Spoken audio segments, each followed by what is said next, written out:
The Alberta Winter Bug Count, the idea was those of us who have an interest in insects and spiders and creatures like that, how many of these things could we find during the months of December, January, and February? A challenge to keep us entertained during those cold, bugless days of winter, which, you know, it may not be everybody's thing, but we're fascinated by these creatures.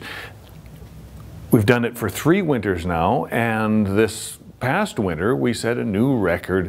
The count is presently at 114 species that people found either outdoors or indoors, but always active. We're not counting hibernating things.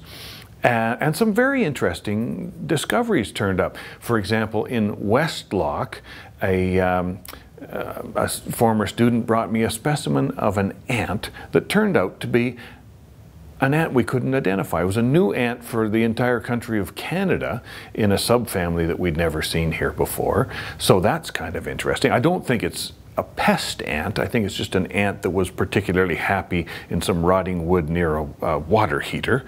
But that was one interesting find. Of course, we got lots of you know, predictable household bugs. You know, the larder beetles and things like that that are in most houses, whether we want to think about that or not. And a few things outdoors, not that many.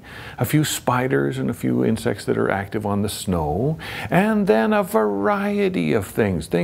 Exotic bugs in greenhouses. We had a couple of people turned in a dead red squirrel and a dead waxwing, and they had, of course, you know, mites and things on them and fleas, and so we had specialists identify those.